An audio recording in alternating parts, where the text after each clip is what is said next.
Bueno, continuaríamos con la exposición del maestro, del doctor Manuel Fuentes. Maestro, por favor.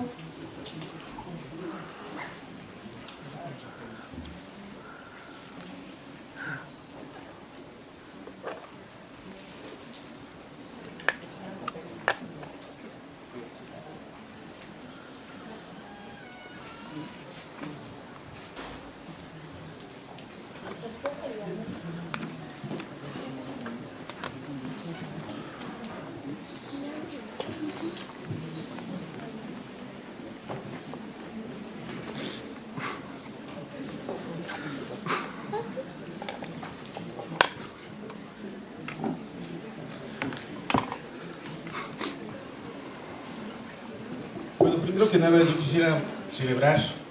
que pudiéramos estar que estemos en esta mesa precisamente maestros del eje de trabajo y seguridad social. La verdad es de que esto es lo mejor en mucho tiempo, que podemos estar juntos y con una visión de cada uno de nosotros podamos estar platicando, conversando con ustedes de nuestra visión del artículo 123 constitucional. Nuestra idea es que ¿me puedes ayudar para ver?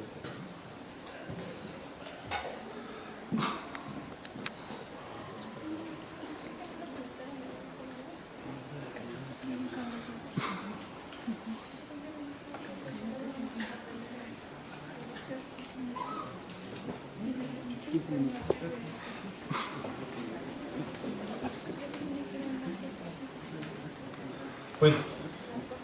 en realidad el análisis que podemos hacer sobre este tema de los 100 años del 123 constitucional es precisamente revisar todos los aspectos que se aprobaron en ese momento. En realidad esta discusión que llevaron a cabo varios diputados y que lograron finalmente que hubiera una aprobación de un segmento de temas sociales fue algo muy importante para poder establecer un avance en ese sentido. Yo quisiera señalar de que hay en general 14 puntos de los cuales podemos indicar que fueron aprobados y que tienen una repercusión muy importante en lo que es el ámbito constitucional. En este sentido, yo creo que este tema que plantearon los constituyentes, de sobre todo un tema de protección al trabajo, este tema fue uno de los 14 puntos que se planteó y se señaló de que era momento de poder diferenciar de lo que era el régimen civil, ¿sí?, propiamente a lo que era el régimen laboral, una situación de protección al mismo, y ya que antes era un tema de arrendamiento en materia civil, era la legislación civil la que se aplicaba, y ahora constitucionalmente se planteaba la necesidad de que el trabajador fuera tratado como persona, no como un tema de objeto, porque finalmente así se daba en la legislación civil como uno de estos aspectos importantes. Otro tema básico fue el de la jornada máxima de 8 horas, que bueno, finalmente tuvo una repercusión muy importante porque las jornadas alcanzaban de las 14 a las 16 horas, o la protección a los menores.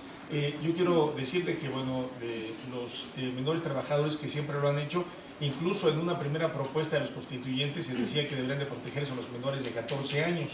Ya después, el día siguiente se planteó un tema de protección a menores de 14 años, la protección de la maternidad, que ese es un aspecto pues muy importante, pero finalmente no hubo un tema en el que se pudiera estar reconociendo el trabajo de la mujer en una situación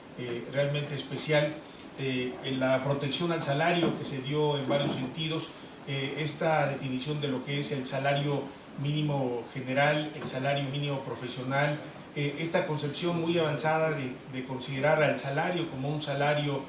familiar, que fue uno de los aspectos de avanzada, no afectación a los salarios de los trabajadores en temas de embargos o cuestiones de descuentos indebidos, que fueron de los aspectos más importantes en esta materia. El tema del reparto de utilidades, que necesariamente tendría que haber un elemento vinculado a los trabajadores en ese ámbito, el derecho a formar sindicatos, el derecho a formar el derecho a estallar una huelga, pero sobre todo un aspecto fundamental en el tema de la irrenunciabilidad de derechos. Este aspecto fue muy importante porque se plasmaba de que estos derechos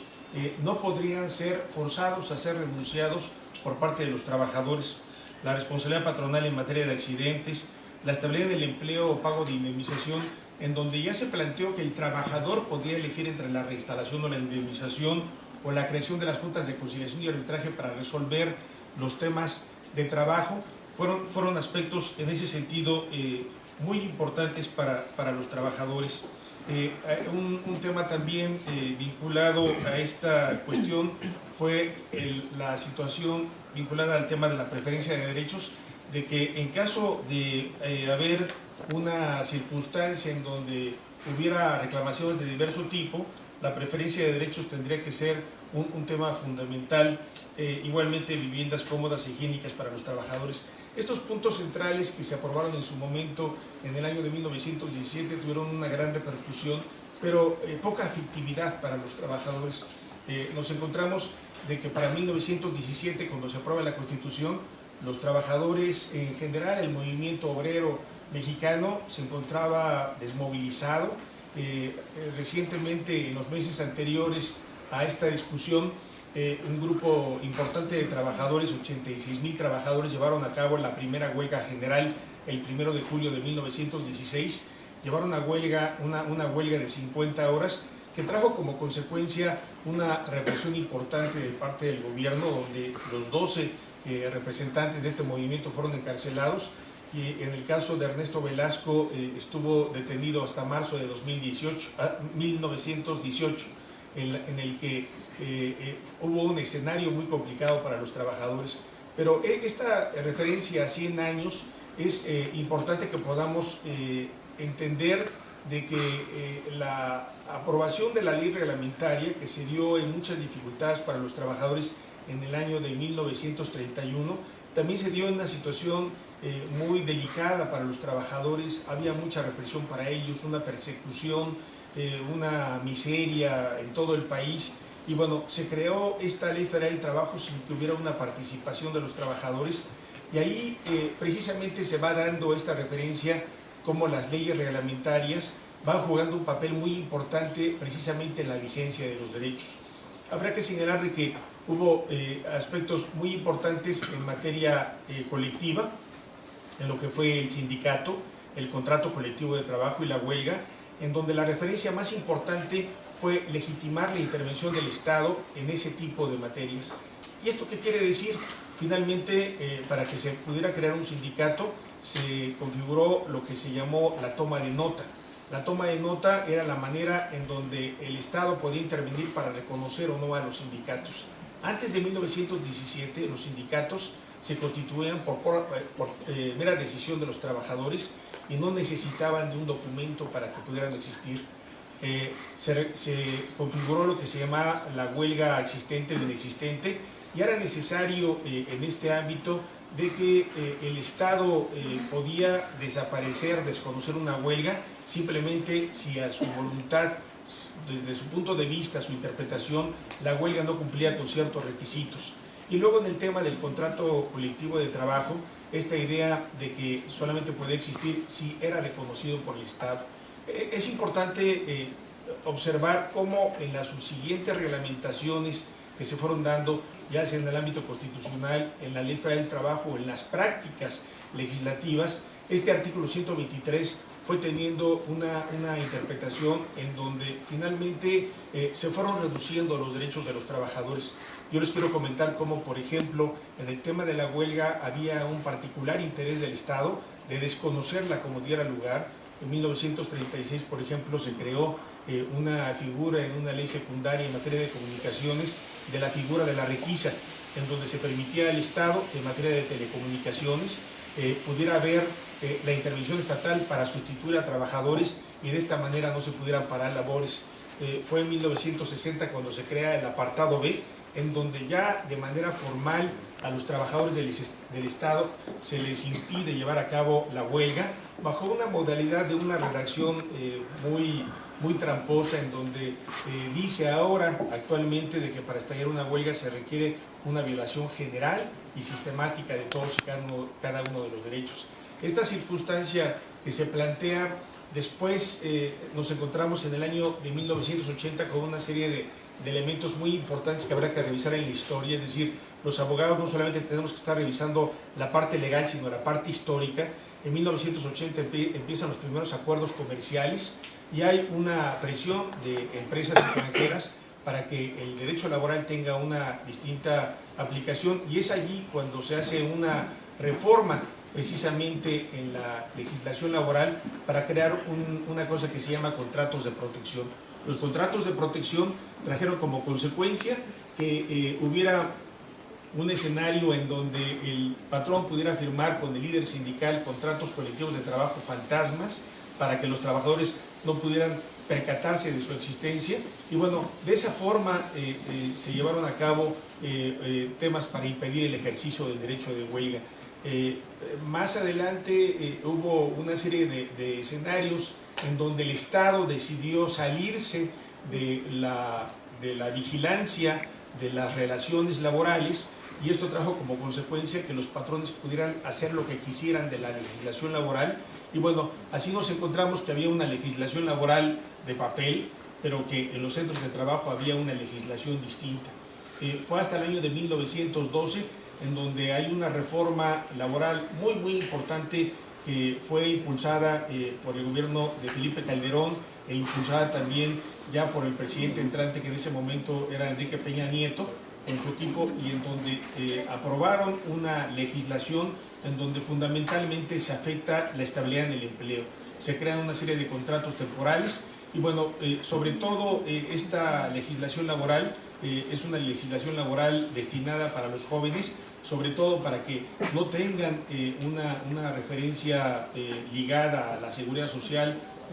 contratos de planta, salarios adecuados y demás. Obviamente una legislación laboral ofertando a las empresas extranjeras para que vengan aquí, porque aquí pagamos salarios bajos, tenemos control sindical, y bueno, los jóvenes que puedan estar ingresando al mercado son personas que estarán sujetas a un salario realmente en condiciones miserables. Actualmente hay estadísticas que el 60% de los salarios alcanzan 2 salarios mínimos en promedio de lo que tienen la mayoría de los trabajadores. Actualmente unos 160 pesos son lo que ganan los trabajadores en general, y obviamente esto nos puede dar una idea de la situación tan grave en la que nos encontramos. Esta referencia a 100 años nos tiene que detener precisamente en estas reformas llamadas estructurales, que en el ámbito educativo, en el ámbito laboral, en el ámbito energético, fundamentalmente se han dado, y que esto ha tenido repercusiones laborales muy importantes. Por ejemplo, en el ámbito energético, la ley de petróleos mexicanos plantea de que todas las empresas extranjeras que lleguen a trabajar en los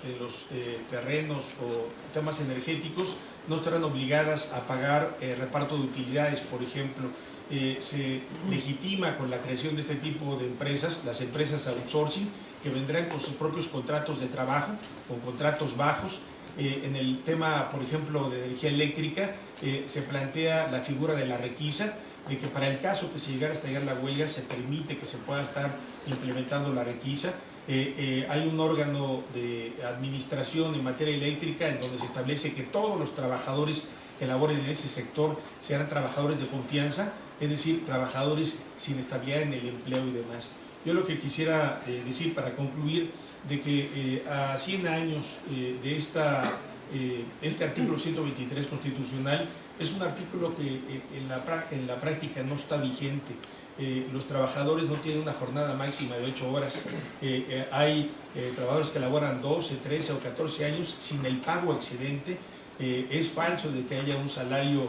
familiar que sea suficiente para satisfacer las necesidades de un padre de familia en el ámbito social, económico, cultural. Es falso que haya derecho a formar sindicatos reales. La mayor parte de los sindicatos en este país están formados por empresarios, son los propios empresarios los que han constituido los sindicatos, los contratos colectivos de trabajo. En este país lo que ha sucedido es que se trata a los trabajadores como si fueran menores de edad, como si fueran dementes, es decir, sin razón, porque finalmente para ejercer sus derechos colectivos requieren necesariamente de un sindicato, de un tutor para poder ejercer estos derechos. Los trabajadores por sí mismos no pueden ejercer estos derechos y obviamente hay un problema muy grave en el que una de las herramientas importantes, en este caso el derecho del trabajo, se ha convertido en un instrumento para afectar los derechos de los trabajadores. Me parece que como universitarios, como profesores, como personas que estamos preocupados por la vigencia del derecho, tenemos que estar buscando las ventanas de oportunidad para hacer que estos derechos sean vigentes, para que efectivamente entender que este derecho laboral es un derecho con un objetivo social y la forma de poderlo llevar a cabo es estar planteando un impulso de un derecho alternativo, un derecho en el que busquemos las rendijas que hay en el derecho para estar buscando temas de justicia. Yo creo que muchos de los que estamos aquí no creemos en el derecho, pero sí creemos en la justicia y pensamos que a través de un ejercicio profesional, honesto, pero ligado a la gente con responsabilidad, es posible que estos derechos puedan ser vigentes, pero para ello es importante considerar de que la única forma de poder hacerlo es con una forma organizada del pueblo en general, no solamente desde el punto de vista gremial, sino una organización amplia que pueda hacer a un lado a estos dirigentes políticos que, como los hemos visto, son dirigentes políticos en miniatura, son gobiernos pequeños que obviamente no están al nivel de nuestro país y que, bueno, obviamente necesitamos tener una concepción diferente en donde miremos más hacia la gente, más hacia la sociedad y logremos que un artículo 123 constitucional realmente sea vigente en beneficio de nuestra gente. Muchas gracias.